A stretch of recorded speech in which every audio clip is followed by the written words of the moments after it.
depending on where you're going to join us, whatever part of the world that you're joining us from. And it's Sunday evening where I'm out in this part of the world, and it's time to connect.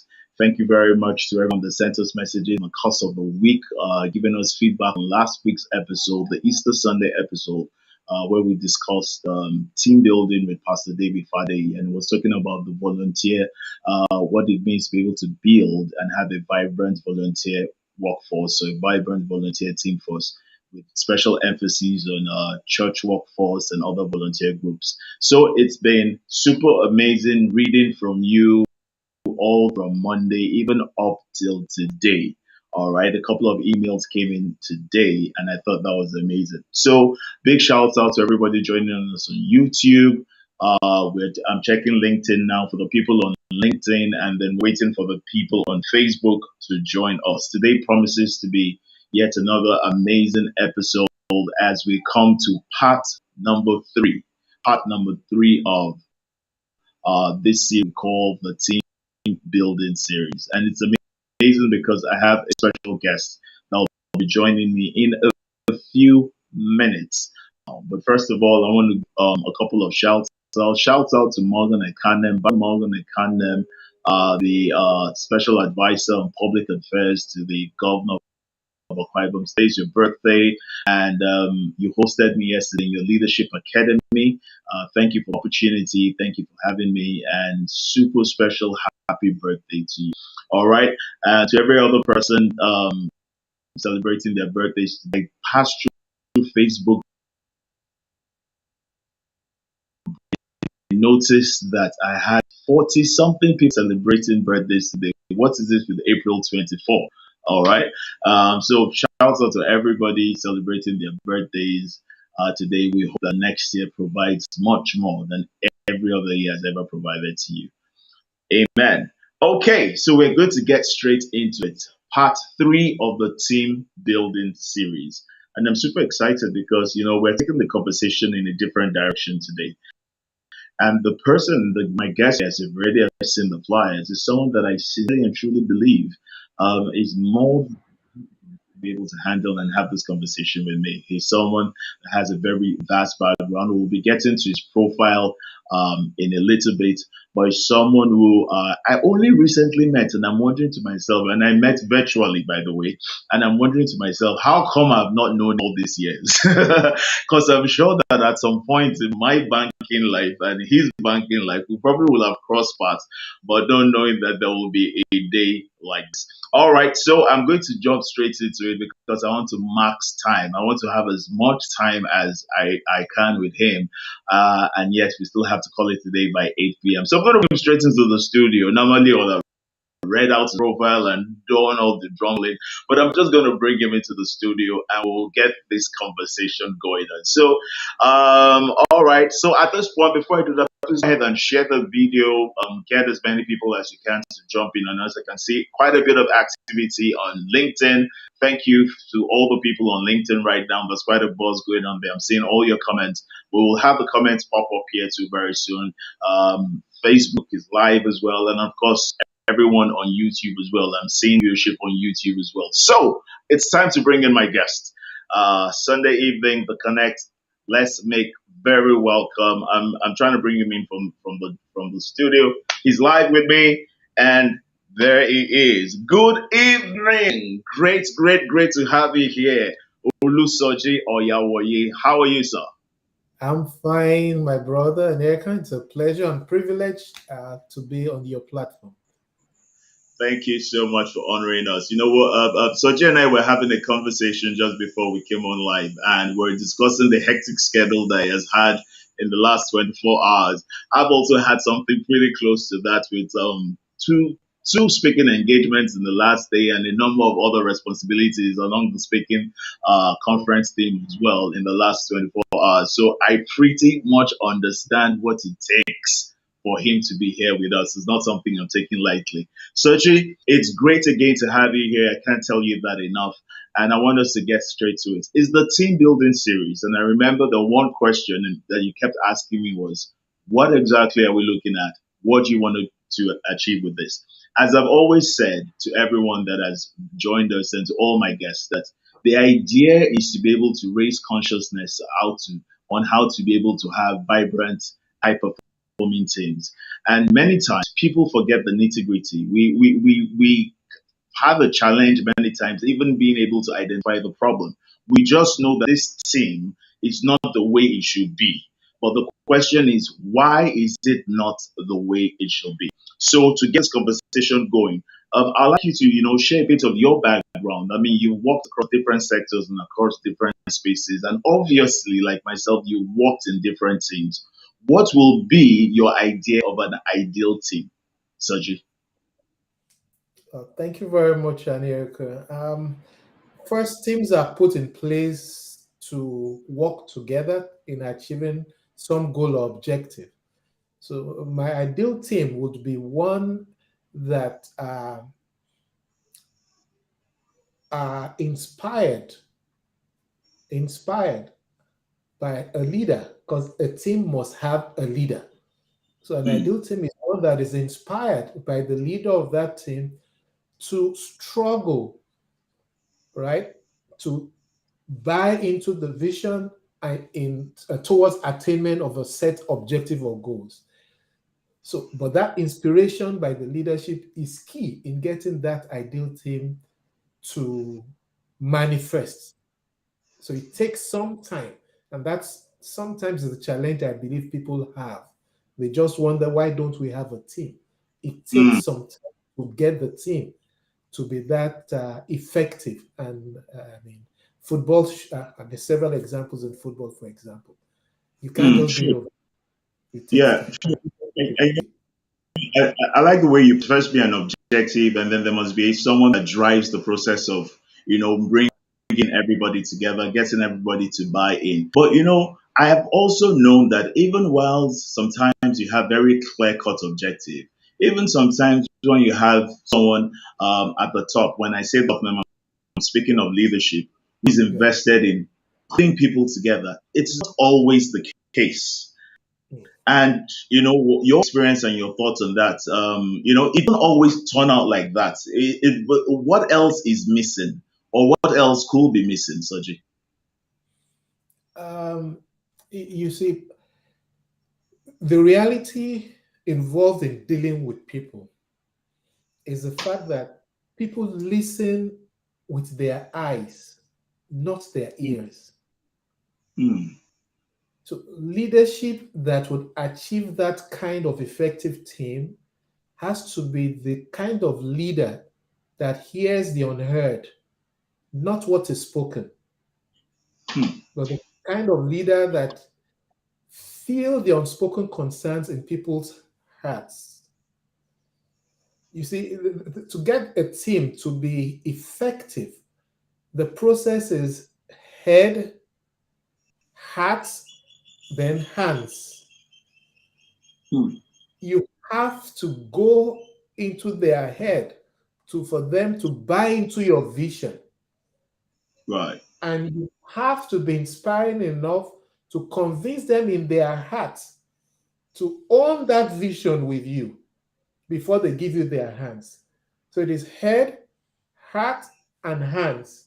But what most leaders do, secular, spiritual, politics, government, what most do, there's just an expectation that you are part of this team. You should give your hand. And in some instances, we're paying you a salary. So what else do you want? You should give your hand. No, Hmm, you can't have an effective team that way. So it has to be head.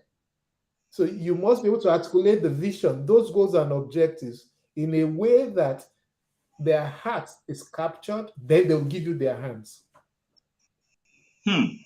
So the head, the heart, and then they will yield their hands. So that Absolutely. natural process follows, and it will deliver if everybody yields their hands and it comes from the place of their heart.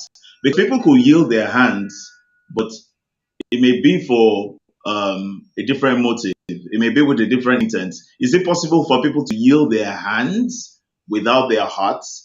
And when they yield their hands, is there a difference between the one that yields his hands without his heart and the one that yields with his heart? absolutely different. In fact, what happens in most places, people yield their hand because they have to, not because they want to. Either because that's where they earn a living from, or if it's in the spiritual, okay, pastor has said it. Oh, you have to be there at this time. Oh, it's your right. So they use their hand, but their heart is not there. You don't have a team that way. The moment they find an alternative, they're gone. Right. But if you follow the head, heart, hand mentality, I mean, my business is 16 years old. Average time that my staff average, core staff of 130, average time they spend in the organization is 10 years. I have those that have been with me 16 years as it is. 16 years. So how Absolutely. do you, sorry, let me jump in because this just intrigues me. I have people managing teams of five and they are pulling their hair. I have people managing teams of 20 and they are, and here you are managing it of over 100 people and you've been doing this, building this thing up. I mean, I can imagine it didn't start with that number, but you've Yeah. consistently grown those numbers over 16 years. Bros, how did you do it? Well, without being too spiritual, there's the grace of God. But beyond that, sometimes we pray and fast over what we don't need to pray and fast over. There's a doing part of it. Right. So you Mm, have to connect with people. You achieve such by connecting with people rather than demanding obedience. It's about connection. They're human beings. So you have to mm, earn their trust. And again, earning trust is like building a house. It's done one mm, brick after the other, one brick after the other. Same way you earn trust, one thing, incident, day, time after the other. So it would take time. And that time is what a lot of people don't seem to, that's the currency they usually don't give to a team. You just expect we must be that team overnight. It can't happen. They will use their hand, but the moment they find an alternative or some major obstacle, the team breaks down because So, their head. in this journey, in this journey of 16 years, when you look back over the 16 years, what was the toughest part with regards to human capital, with regards to the team? What was the toughest part of it all for you?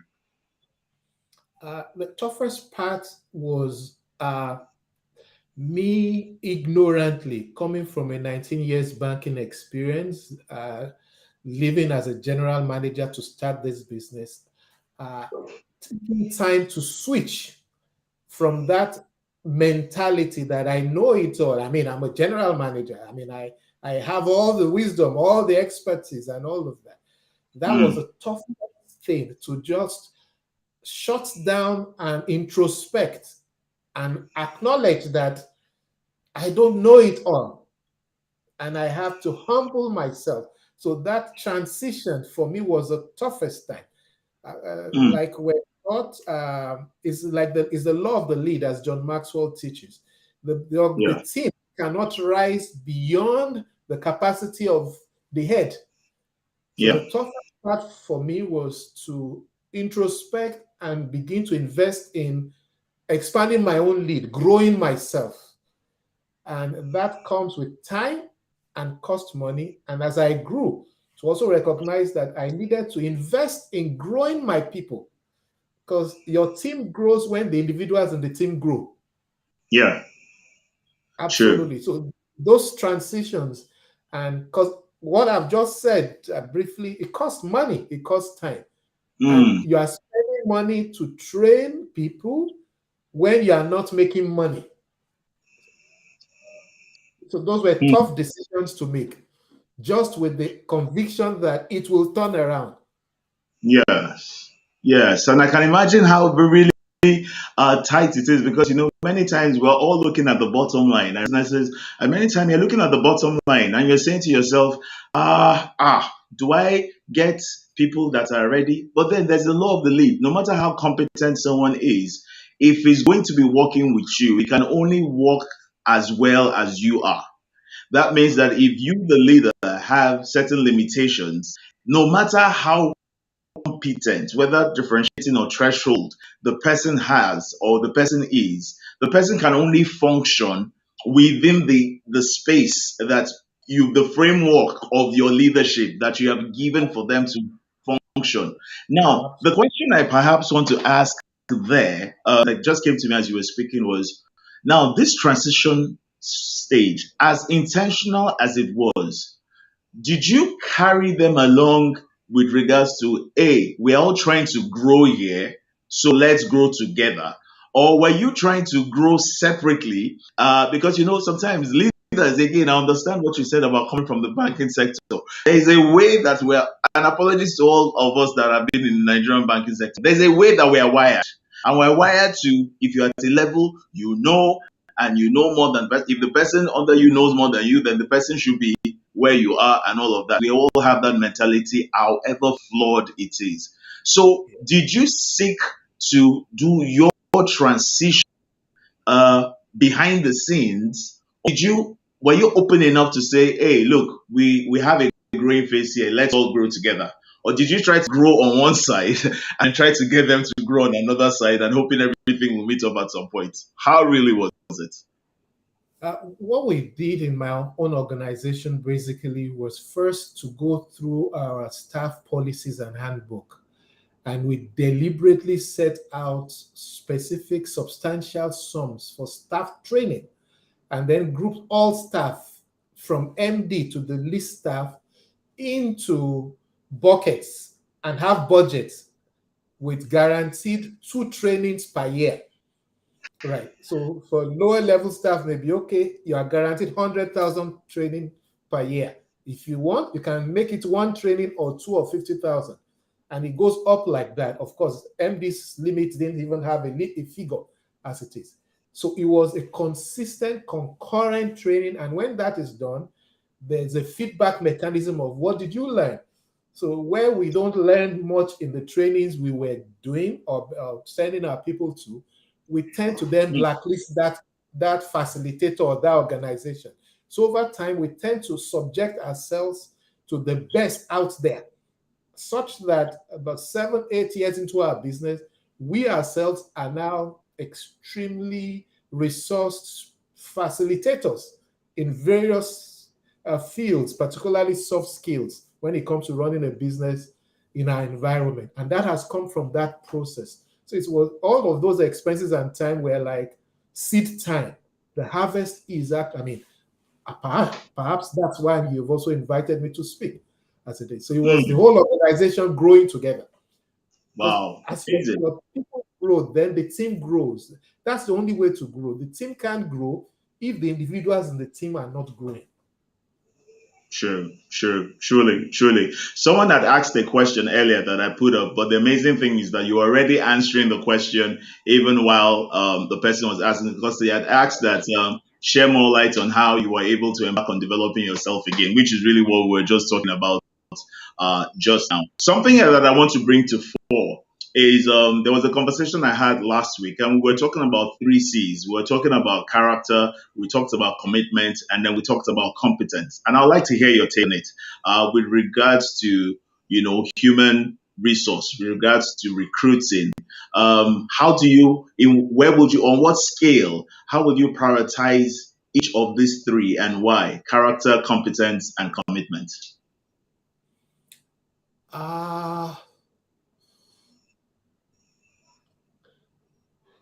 I would start with commitment as most significant, because my experience with character is the end result of the right attitude, and you can't change someone's character, but you can help them develop better habits that transforms their attitude, and ultimately they would have a different character. The example I like to give for that is, if this individual, on a scale of 0 being the base of the TV screen, is this bad and only this good, right? The person will be described as being bad. But what you do in helping that individual's character is If you work on commitment, and I'll give some examples on how to get the person's commitment uh, going up, what happens over time as the person uh, develops better attitudes and values, the commitment level begins to grow. And at some point, the person's negative character traits have not gone down. They're still exactly as bad as they were. But if you're going to Where? define this individual now from the results they're delivering, from their commitment, right, you would find out that the character issues would not be that, because each team has a goal and objective, except perhaps if we're talking of church. So if it's not church, person's character is, I'm not his pastor or his imam or what have you. This You is a mean that team. his character in the way? Pardon? That's the point He I'm said, making. Yeah, as long as his character is not in the way, exactly. So when, for example, a football team were to win matches, so if this person has some character issues and is scoring goals or stopping goals from being scored against us, he is perfect for the team. Because sometimes you mm, mix that up. I'm not his pastor. I'm not and he needs to trust me for me to invest in. Like I said, you can't change someone's character until the individual comes to the realization. What you can do is expose them to better values, the right attitudes and habits, and on their own, especially shadowing you, their character begins to improve and change. So I will go first for commitment. And you see, in teams, it's not too difficult to get people to be more committed, right? Uh, for example, if it's only a few members of the team that are not committed, it's even a lot easier to deal with, right? mm, mm, Because that could be a struggle by that individual or the individuals with the team's culture. Because every team has some culture, every organization has some culture, and every individual also comes with some culture. So they may not be a good fit for the culture.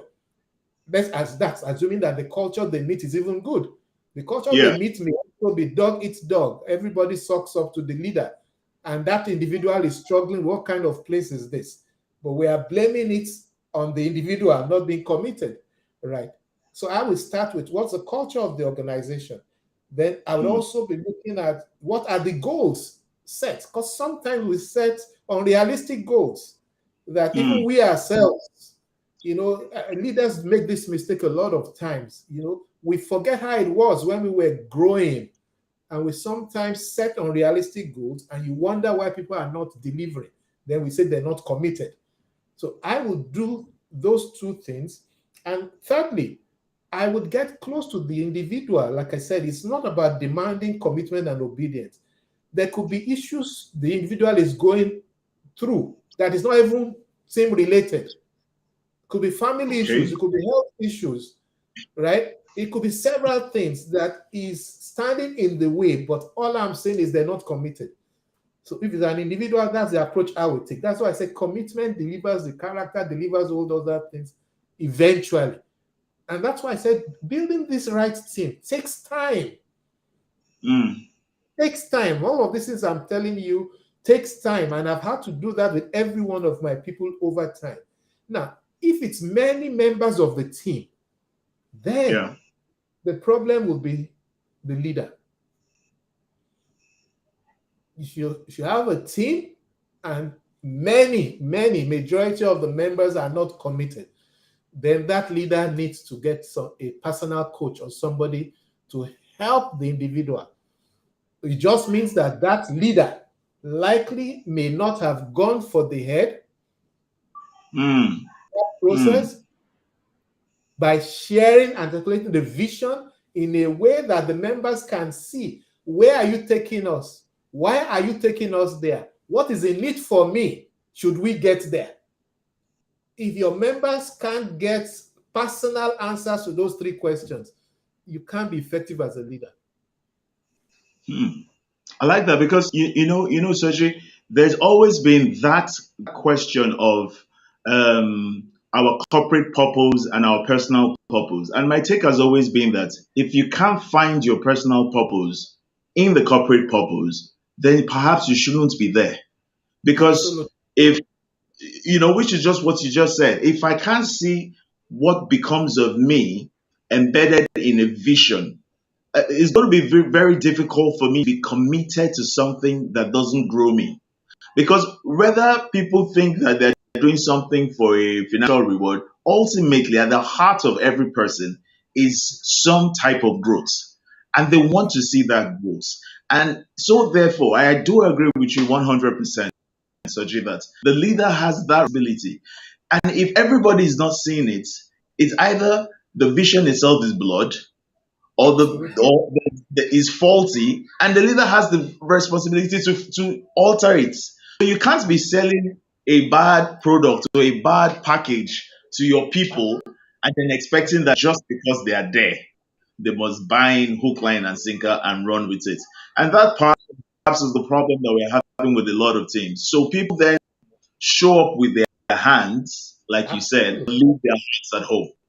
Because they need the salary, they have to survive. So they're just there. And the moment they get an alternative, in fact, these days, I mean, in the last 1 year plus, it's been mass resignations out of most organizations, right? So once they find an alternative, they're gone. But I'm saying in this same environment, average time my people have stayed with me is 10 years. And most of those that have either left to relocate their families for several other reasons, not to go and join another company. Mm. So it was, I mean, it was a family decision to relocate that even took them out of the organization. All right, so we Absolutely. have a question that just popped up. It says, "Thank you much, sir. Most leaders are quick to judge that subject are not committed without them knowing the challenges of their followers. How can we bridge the gap?" I believe that we've treated this in what we just said. So clearly, I mean, if we follow the But can I throw some additional insight into that? What I do, I mean, please, because I please did go the ahead. practice as well. Right.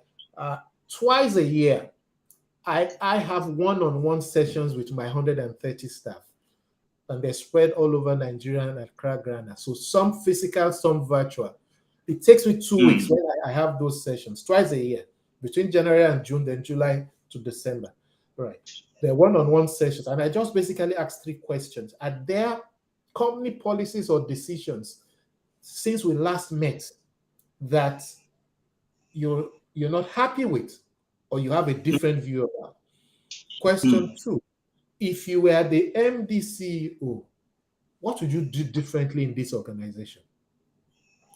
Question three: I mean, I appraise all of you guys. I take the final decisions. Can you just appraise me? Where do you think I need to look at to be a better boss? I've done this now in our 16 years. I've done it for 13 years. The first 2 years, staff were suspicious of my motives. What kind of questions is Oga asking? But I tell you, since those first 1 or 2 years, they look forward to it. Right. And my notepad is always full. Then I implement.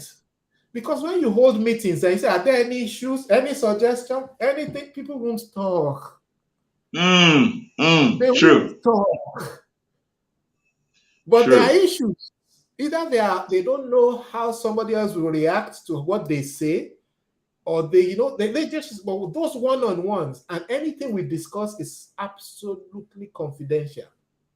Twice a year, I have those sessions. So that is how you can bridge the gap, as Suko edits. You have to Yeah, connect with people. Just connect with people one-on-one. I know that brings me to thank you so much for that. That brings me to the next thing about something that we had just shared earlier today, and you've already started addressing it.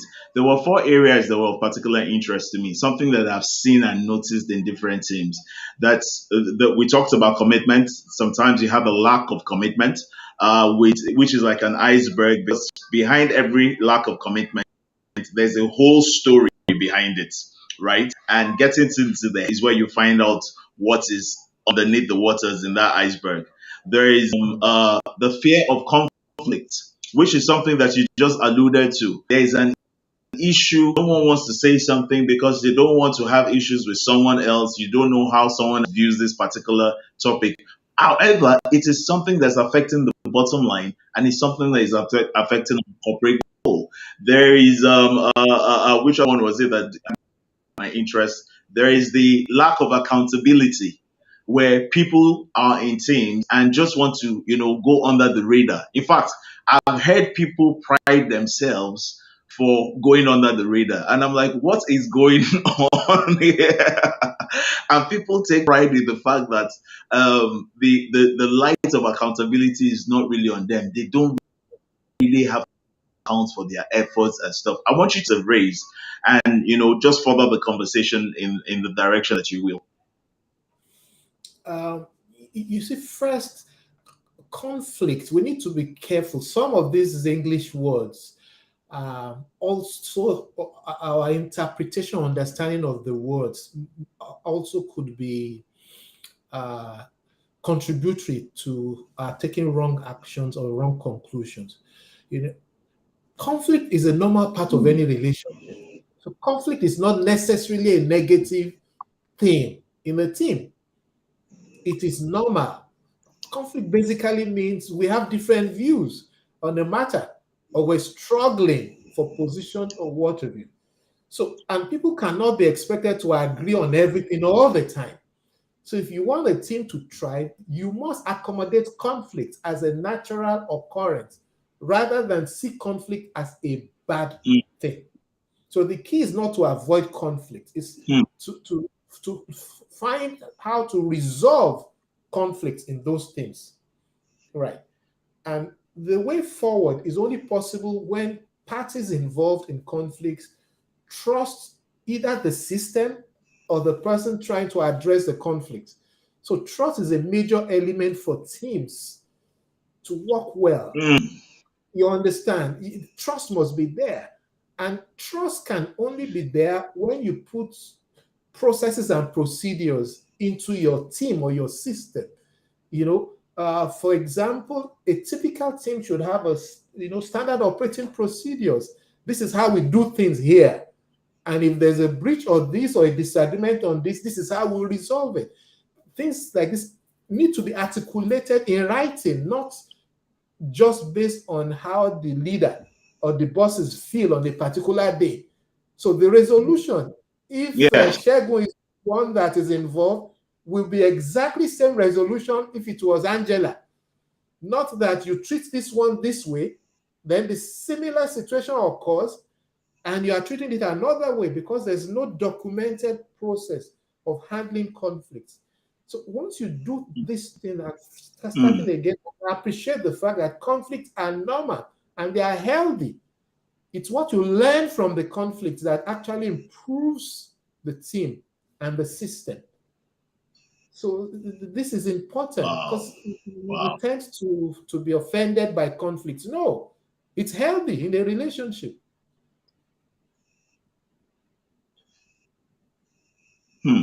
Because it actually raises, because, there's something I usually say, and I've learned over the years, and I usually say that you have to know how something works. But I also consider it even more important to know how something does not work.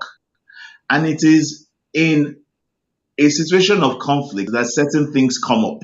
And that's how you find an antidote to a situation. So the conflict actually is a learning process for you.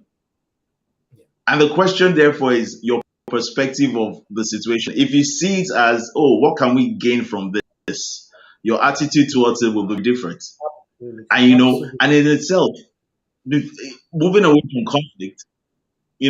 from conflict, going back to trust. And, trust is, I like the way you put it, because if you have a system that's applicable to everybody, then what comes out of it naturally is trust. Trust is not just some warm feeling people have in their hearts. There's a reason why they will trust the leader. And the reason is because everybody has a fair shot at getting the kind of results they should get. Everybody is given the right kind of situation to be able to produce and to thrive. where one person is seen to be given an advantage, the natural outcome will be that those that are disadvantaged will feel a bit let down, will feel shut out. And of course, therefore, the issue of commitment therefore becomes a problem. Absolutely. So it's interesting, to know that look, these things are not things that you necessarily have to scratch your head. Yes, there's a concept of time, and I salute you for bringing up time, because a lot of people just don't get the idea of time. Why can't I just have a team right now? Why can't I get the best people and bring them together? Even when you get the best people and bring them together, they got trained, they got educated, they got exposed with diverse backgrounds. The fact that the experience Absolutely. means that they've had different Absolutely. backgrounds. Absolutely. When they come into your system, you it's know, like you have brought several cultures into a space and you expect them to perform towards same goals and objectives. Those cultures that they have brought in begin to react as it is. Then there's a culture they're also meeting on ground. So that process itself could be cumbersome.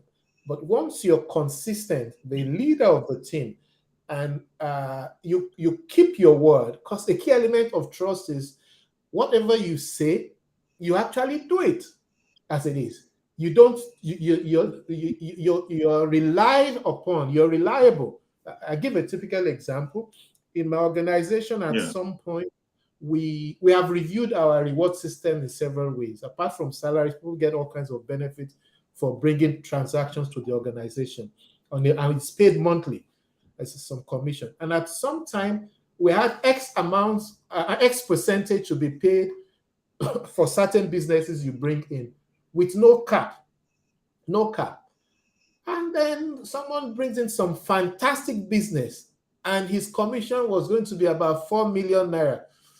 And that is like 3 times his annual salary. And then there was a problem. Why can he get so much? And I told my colleagues, our commitment was you get X% of what you bring in. of And this gentleman has done it. So please bring the check, let me sign it. We can change the process later. But trust is you keep your word. You keep your word. There are many times as leaders that you don't anticipate things and you regret what you have said, or you even say something that turns out wrong. Part of that trust is to get back to your team and say, gentlemen, sorry, I got this wrong. That was a wrong decision. I take responsibility. That's how you build trust.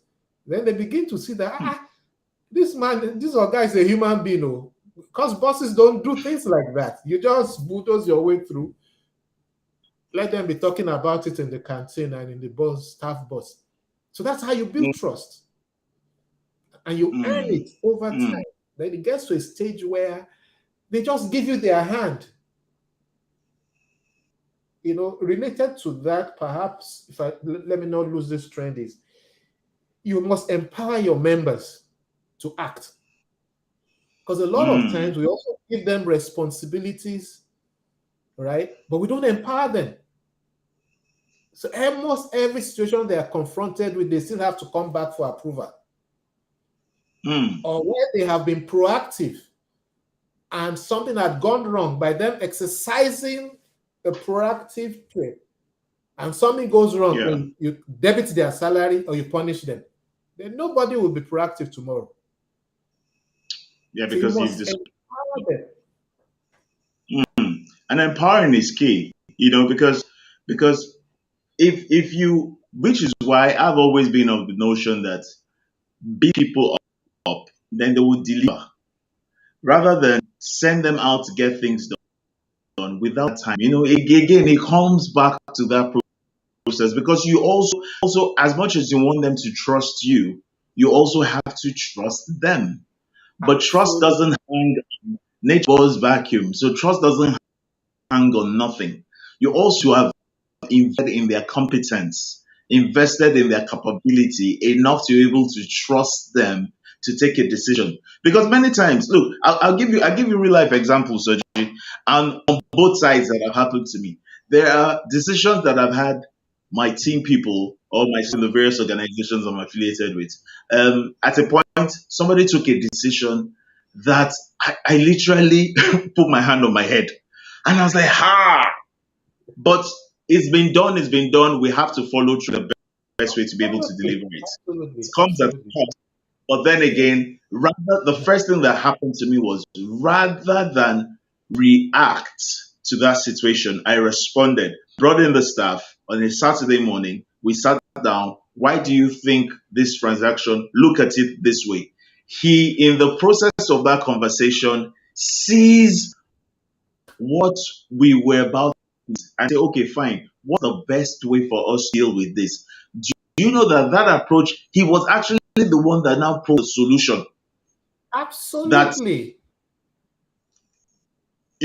I could have said your suspension. I could have said for the figure that you just let out, in fact, we are debiting it from you, leave allowance for you. In fact, he's talking of leave allowance. No, we could have done all of that, but what would have happened to him is he would have been demotivated. He will never stand up to take a decision. He'll say, please, let me call the COO. Let me call the MD CEO. He's the one. And if it goes right or if it doesn't go wrong, he has no commitment to it. So he's not willing Absolutely. to try. He doesn't want to be creative. And all he wants to do is survive. And Soji, you and I know that every time you're in survival mode, you are not being creative. Absolutely. Absolutely. Every time you're in survival mode, if all you're doing is let me just survive, you will never think of the way out. How can I increase? How can I grow? How can I, climb up all of that? So that's very, very key. On the other end, there was a guy who took a decision and he literally ran the whole transaction through. And I just as part of the report, and I was like, oh my goodness, how like where is he? Where is he? Oh, he's not in the office. And I'm like, wow. Now that brings me back to the concept of micromanagement. Mm. I have my views of micromanagement, and a lot of people seem to say, AU, this is not because for me, I think that if at a certain level you are still micromanaging someone at a certain level, not my choice of words. If at a Mm. certain level you are still micromanaging, then you are the problem, not the person. What's your take on Absolutely. micromanagement? You've said it all, American.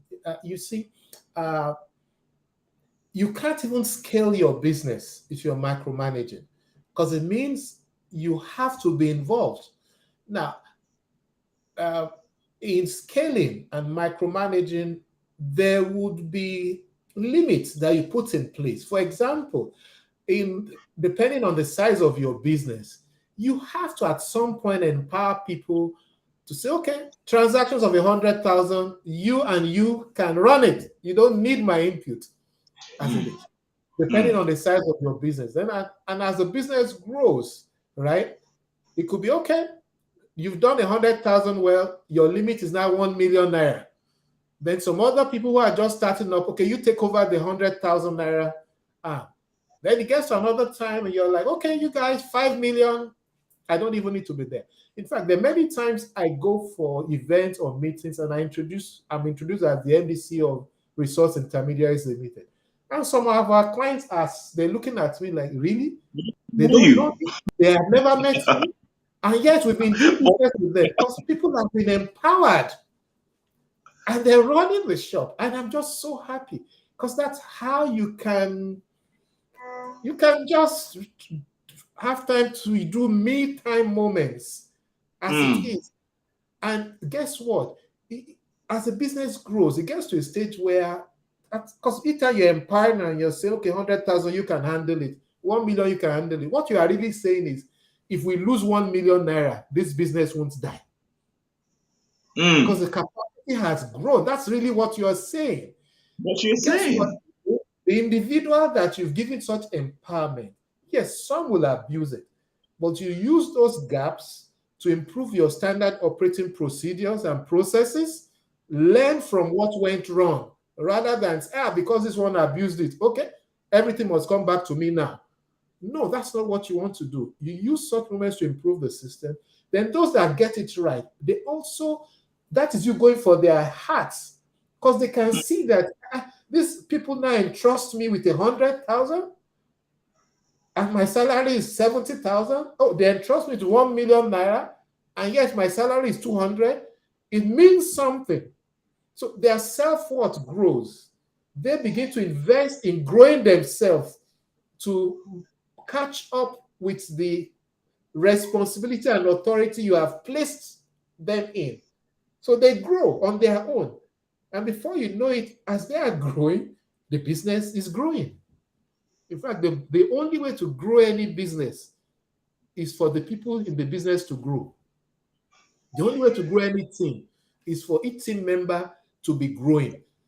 And not many people can self-develop, but you use things that we are discussing here today to push them in that direction, which is what coaches do basically. They just help you bring out what is already in you.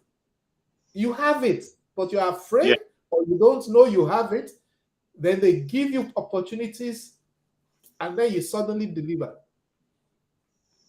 True. Amazing. But I'm gonna have a trick question. Well, it's not a trick question. It's a question that we all have to ask at one point or the other. Yeah. What makes, I mean, whilst we're trying to grow people, at what point for you, and you can use a personal example if you will, at what point do you say this person cannot be part of this team? Because you've had longevity of Yeah. resource. So I mean, they couldn't always have gotten it right. But yet there must also be a threshold that you have. I mean, apart from being an astute administrator, bros, you're also human. So at where is that threshold for you that you say no, this person can be a part of this team? This, because I mean, what will be? I mean, if you have personal examples, if you have principles you want to share, fine. But if you have a personal example, even better. Uh, the beauty, why it's important for everyone speaking as an entrepreneur now to grow and scale your business is there will be more opportunities to move people around.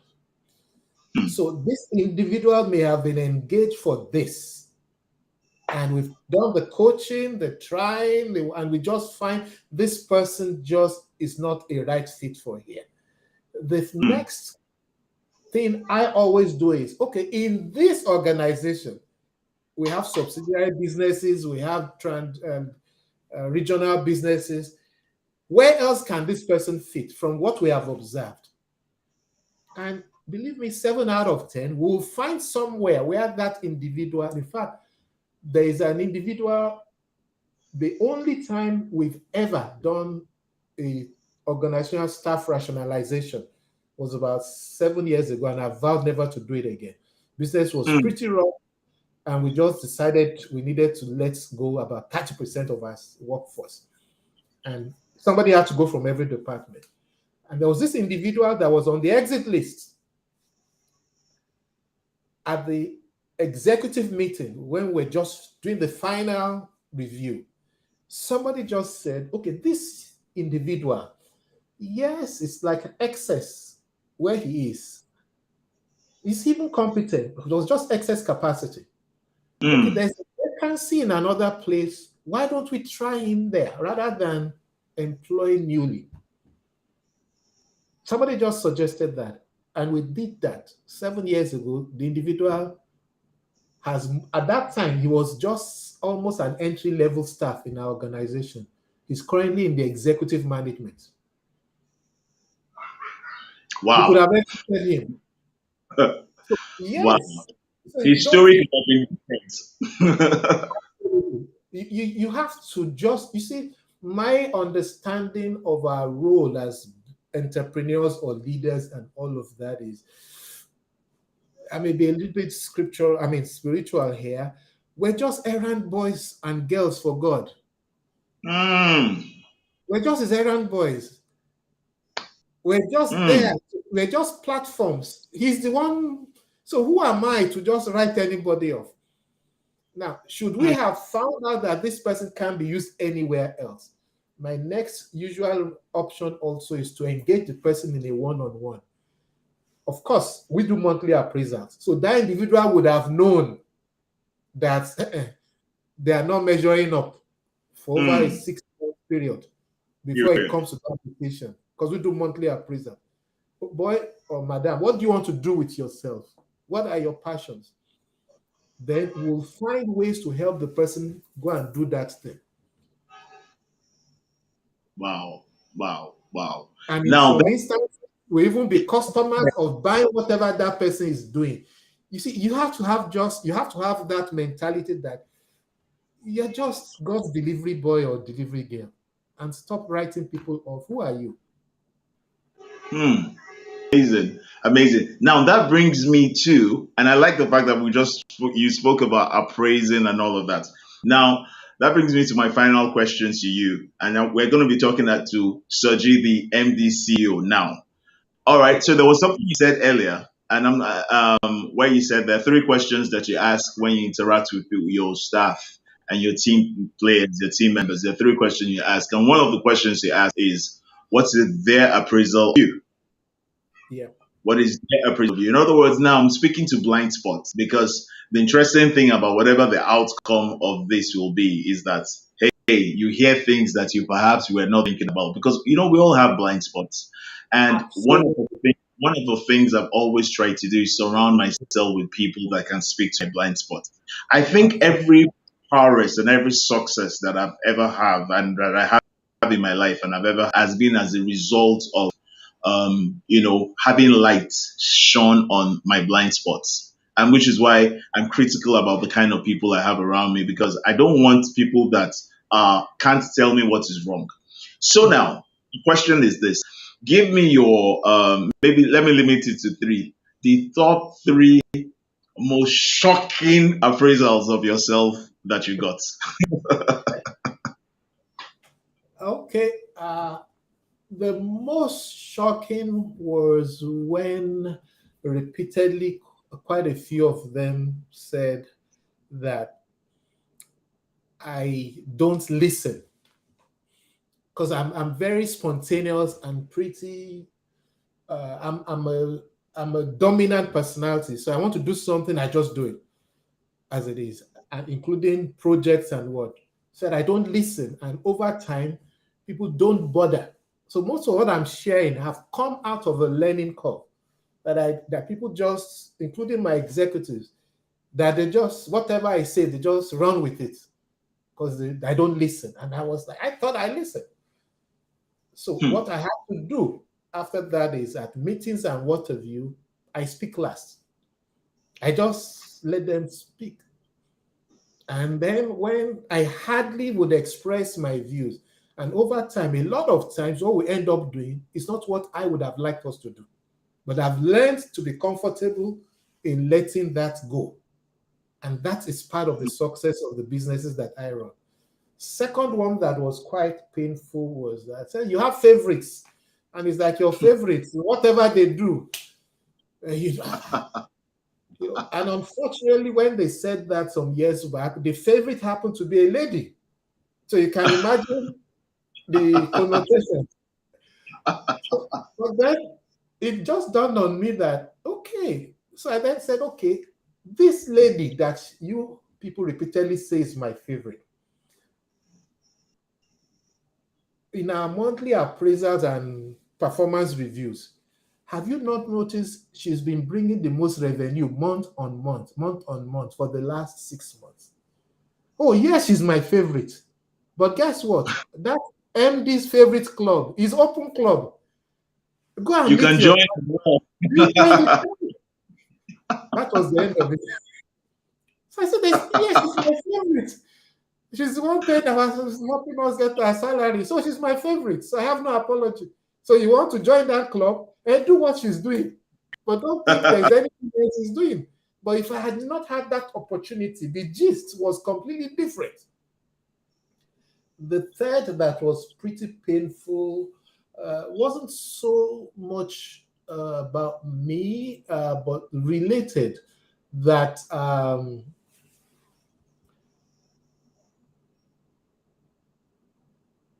That's it. I think those are the two really. The third, those are the two repeatedly. Because over time, it's gotten better that that third part of the question, they're usually not more to say to me anymore Right. as it is. Right. But I've sustained it. This is April, right? I've done for the first half of this year. So the next one is July to December, and I don't miss Yeah. it. And it's usually a 2 week period. It's So amazing. I recommend it to any leader. Have one-on-one sessions privately with your people, but it must be top confidential, whatever you discuss. So, because some over time they will tell you which person is just wasting time here. They will tell you mm, who is stealing. They will tell mm. you what they don't like, maybe the dress code. They will tell you what the competition is doing. And you wonder, why don't they say this when we have general meetings? Any suggestions? Any questions? Nobody will talk. I don't know why, but that's a secret I found that. But those one-on-one sessions, they will talk. And Especially that's keep the your secret that we confidential. obviously try.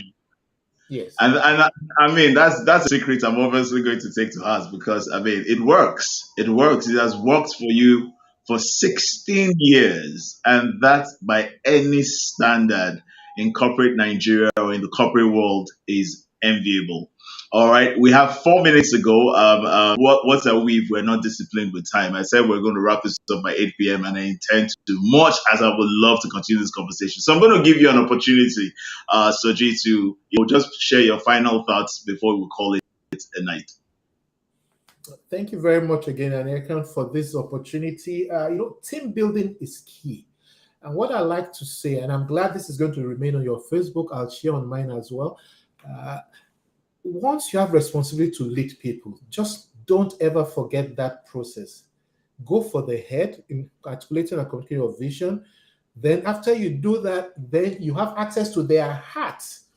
Meaning you need to get them to understand and buy into the vision through their heart. After you do that, don't worry, they will give you their hand and they will Awesome. stay with you. You must grow in your people's skills, whatever you're doing, whether you're a life coach, a business coach, or a pastor, or a business owner. The money is not enough to grow your business. Mm, Expertise, technical skills is not enough. You must mm, invest in growing your people skills because your staff are people, the customers are people, the regulators are people. So leadership can be learned. It will cost you time, it will cost you money. And here is a coach. I'm a life and business coach. There are many out there, some free, some will charge you. If you're not ready to invest that in yourself, then you can't achieve your greatest potential. wow. Wow. Thank you so much. A massive thank you to you Soji, for for sharing this packed. You delivered value massively, and I'm so grateful. Thank you. I will, I will be on your case for when our schedules can meet again, and we ensure that there's the many things, many conversations we can have. It's your first time to connect. I'm hoping it's not your last, and I'm hoping we'll have you back and back again as your schedule permits. And so to everyone out there, thank you for joining us. Those of you that are going to be watching the replay, please, as we normally will do, send me 5 things that you have learned from this session in the course of the week. You can send it by email. You can drop it in the DM section. Send it in the course of the week. Send me 5 things you've learned and then 5 ways you want to be able to apply the things that you have learned. Try and make it as practicable as possible. Make it as simple. Make it something that you understand and then something that we can follow you up on. All right. Or if we can't, so at least we can know where to guide you to or send you to. And till next Sunday, stay blessed and have a great week. Thank you so much, Uncle Soji, and I'll be in touch with you. Cheers, Well, everyone. Good night. bye.